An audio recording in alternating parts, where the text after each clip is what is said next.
Today is Wednesday, March 7th, 2012, and we're interviewing Ted Buck at the Illinois State Library. Mr. Buck, how old are you, and when were you born? I'm 78 years old, and I was born in 1933. Okay. My name is Cheryl Walker, and I'll be interviewing you. Could you state for the record what war and branch of service you served in? Yes, I was in the military. During the Korean War, I was in training, and I flew in the Vietnam War for 30 months. Okay, so you were in the Air Force? U.S. Air Force. U.S. Air Force. What was your rank? Lieutenant Colonel when I was in Vietnam. What was your job and assignment? In Vietnam, we had a organization called Ranch Hand. This was an organization that was organized by the then Secretary of Defense, Secretary McNamara, that was going to use chemicals we called Agent Orange. In Vietnam, we flew under Vietnamese markings, and we were rated and commissioned in the South Vietnamese Air Force because the United States government would not use chemicals. So they used the South Vietnamese Air Force and the South Vietnamese government to do this job because they were not even in existence in 1954 when the Geneva Accords were signed concerning chemicals. So I got to work directly for Premier Nguyen Cao Ky. He was the general of the South Vietnamese Air Force. Our squadron, which was a squadron of C-123s, and his squadron, a coup squadron of A-1Es, were all in the same compound. Our operations was right next door to his home on base at Tan Son Nhut. So it was quite an experience, but go ahead. So were you stationed on a Vietnamese base? Oh yes, Tan Son Nhut Saigon was a Vietnamese base, and we were in a compound within that base that was strictly Vietnamese. And this is while Premier Ky was the general of the Air Force at that time. So the American Air Force was mingling and working together with the Vietnamese? Yes, our rules of engagement, which every war is governed by rules of engagement. They were called farm gate rules, and under those rules we had to have a Vietnamese person on our airplane when we were using these chemicals. So we were assigned to that Air Force, and we worked directly with that Air Force under an organization called Military Assistance Command Vietnam. Was the Army. They were the contact with the Vietnamese Air Force. We did not work under the Air Force. We worked under MACV. How did you like that? I enjoyed it very much. It was very exciting. Before we could spray our chemicals, we had to notify the day before that we were going to hit a target. We had to notify the enemy that we were going to be there. And in many instances, it gave them an opportunity to set up some kind of defense. And we had airplanes that were highly damaged from ground fire. We had several individuals that we lost. We lost 9 airplanes in 30 months with crews. It was a very interesting but dangerous mission. We flew at 50 feet above whatever we were spraying. We had 3 missions: crops and roads and some of the mountain clearing the sides of mountains where they were planting manioc, which is a crop, in the rice paddies in the south, and in the uncovered roads in Laos and northern South Vietnam, where they were bringing trucks and so forth. The jungle there's got a 3-layer foliage, and this chemical would take the foliage away to where the airplanes or the fighter aircraft and so it could see what's moving on the ground. And it took away the hiding place of the Viet Cong as well. So that was one of our jobs. The road uncovering was probably the most interesting because you had to fly just a little bit higher. You see the road every once in a while and then spray it. 7 days later you'd come back and spray the second coverage, third day, 7 days later, the third cover, and you could see the people moving on the ground. That was our job. A lot of people don't know about this. And you're looking at me like you might be one. You had to volunteer for the unit. The Air Force could not assign us because we were going outside the United States Air Force contract. So we had to volunteer, and every one of us, well, there's 1,245 of us, and we volunteered and to do that job, and it was very exciting. At all times, we had fighter aircraft on our mission. We had 4 fighters on the left and 4 fighters on the right in an elliptical pattern, keeping the enemy's heads down. We had an O-1 or a small Piper type aircraft pointing, identifying the target with a Willie Peep phosphorus rocket, and we had air-sea rescue, CH-60s and 53s all the time, right there with us. I've got an airplane in the Air Force Museum. It was called Patches. It was the most shot at and hit aircraft in Air Force history that came home. Okay, it's in the Air Force Museum. It had 567 hits, and I flew its last combat mission in February the 7th, 1967. And it was then sent back to the States and had some jets put on it and so forth. They didn't want it in combat anymore because they wanted it in the Air Force Museum at a later date. And it's in the Air Force Museum today. And that was your plane? That was one. Many of us flew it, but I flew its last combat mission. How exciting. So did your plane ever get hit and go down? No. I hit many times. I lost a co-pilot sitting next to me. I had a spray operator in the back of the airplane. I won't give you his name, but he took a .50 caliber across his chest and was wounded pretty severely. I lost my navigator, but not on my airplane. The day I left Vietnam, my navigator lost his life in Vietnam on another airplane. His name was Steinbrunner, and he was a DAV member.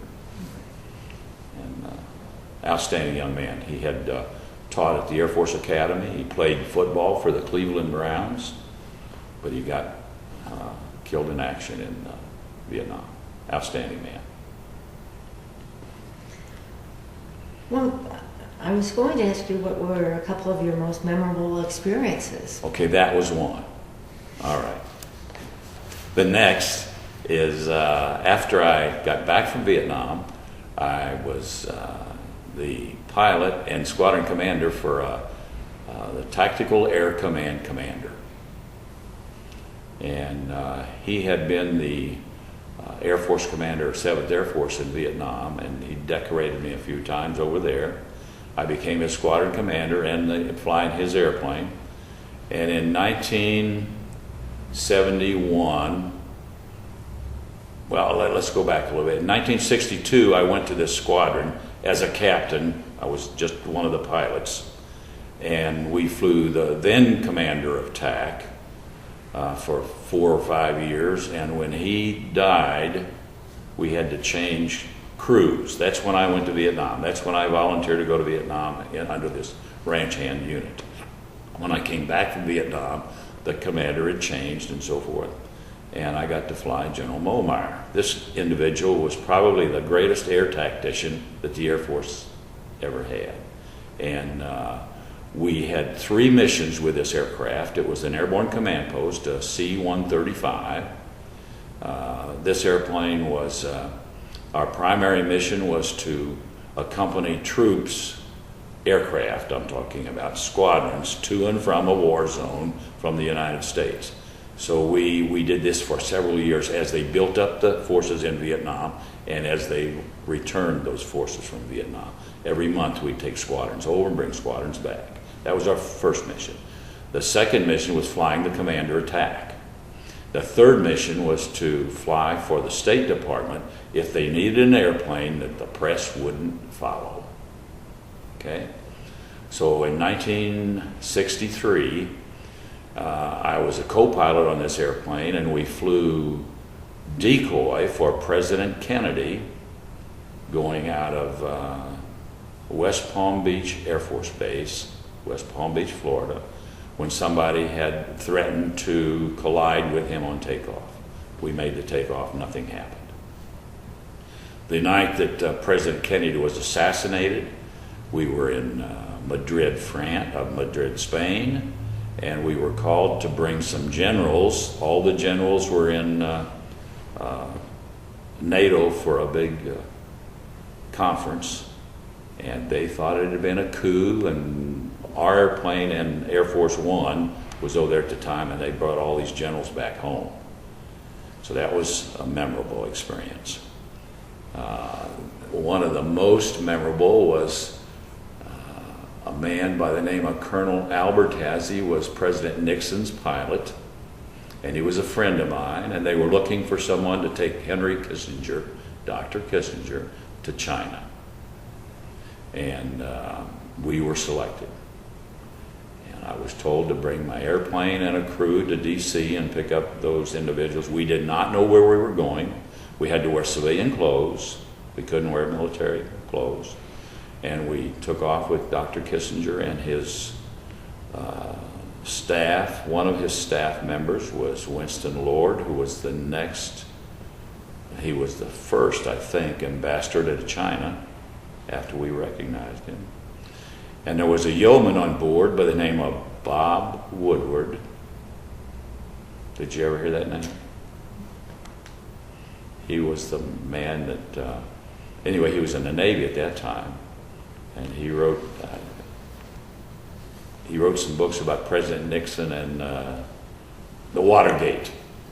He was involved in the Watergate, but this was before that. And he kept General Haig involved in what we were doing every minute during that trip. We landed at Tokyo, and then the Philippines, and then Vietnam, and Secretary Kissinger got off the airplane in Vietnam and told us he would meet us in Bangkok. We went to Bangkok, picked him up a couple days later, went to New Delhi, India, to Rawalpindi, Pakistan, and I can't tell you what we did in Pakistan, but anyway, we then left Pakistan a couple days later, and we went to Tehran, and I got to meet, each one of these cases, each one of these places we stopped, I got to meet people I'd never seen before. And Dr. Kissinger was the kind of guy that wanted you to know what he was doing, and he'd come up in the cockpit and talk to us and so forth, which a lot of wheels don't do that, but he did. And I got to meet Indira Gandhi in India. I got to meet Premier Bhutto in Pakistan, who was just later hanged by the next government, if you recall, in Pakistan. And his daughter, Benazir Bhutto, which I didn't meet, was just killed over there in the last 2 years. Okay. Then when we got to Tehran, Iran, the Shah met Dr. Kissinger at the airplane. They were friends. And anyway, we come on around the world, and then 2 or 3 days later they announced where he had been and where we had been. And that was the second contact with China, the first contact being the ping pong team, if you know anything about history, and the second was Dr. Kissinger. And that was 40 years ago last July. 2 weeks ago was the 40th anniversary of President Nixon's, including them in the world family. They had been denied that opportunity for so many years. Yes, I'm sure you're a historian because of your job. But those are the things. The most important thing I think that I learned in the military, I'm an officer, and I took an oath to take care of the most important asset the military's got, and that's the troops. And I today am working in the DAV, and I constantly work to make sure that these gents that gave a lot of their time and a lot of their physical abilities and so forth, and many of them gave their all, I'm trying to make sure that they get what they deserve. And that's probably the most exciting part of my life today. Okay? Were you awarded any medals or citations? Many. Distinguished, let's see, Legion of Merit, 2 Distinguished Flying Crosses, 15 Air Medals, Purple Heart, Presidential Unit Citation, Vietnamese Gallantry Cross with Silver Star. Oh my, a bunch.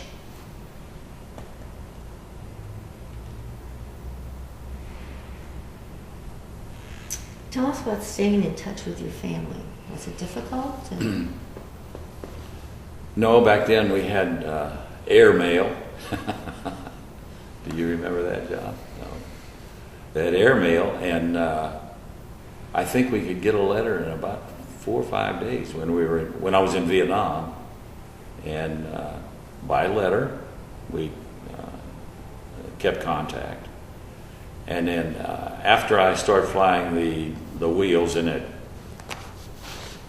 135 or 707, we had radio contact with them by telephone. Just pick up a telephone and call, just like you were sitting next door. And of course today it's just constant contact. Did you do or have something special for good luck? No.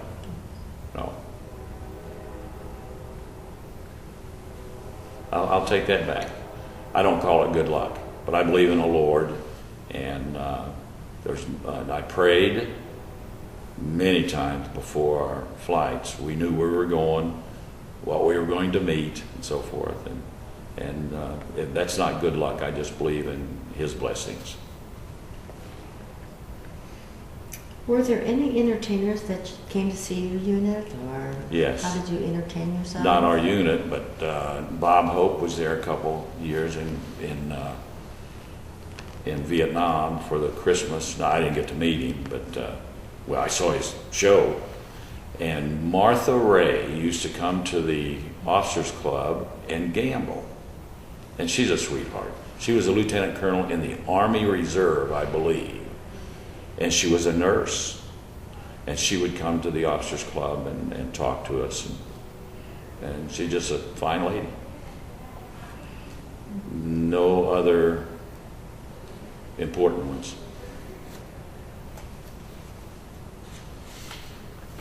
So there was officer clubs. Oh yeah, back then we had officers clubs and NCO clubs. Today we can't have that. What did you do when you had to leave? Did you go anywhere special? Or? Yes, I bought a farm in the state of Illinois in 1957, and every year we'd take 30 days and come out here, and then when we retired, we live on that farm today.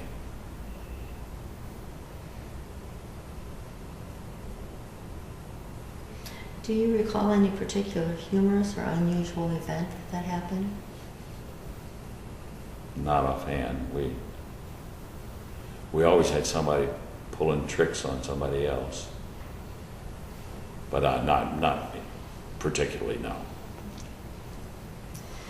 Do you recall the day your service ended? Yes, September the 1st, 1972. And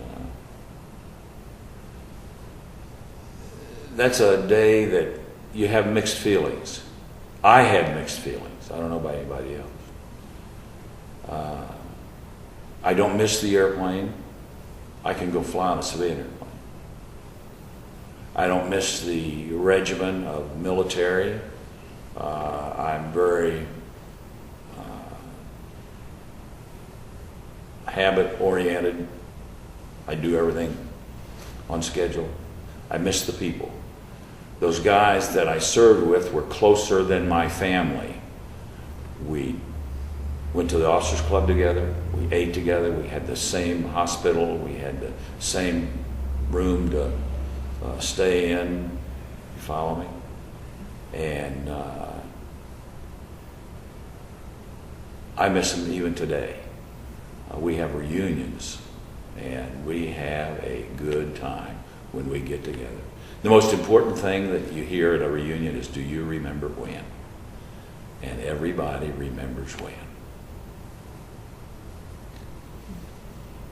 So you made lasting friendships? Oh yes, forever.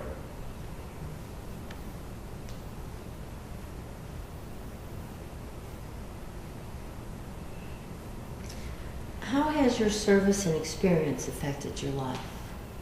Other than what you just said, has it affected Well, the Air Force gave me, first of all, an occupation flying airplanes. It taught me how to manage.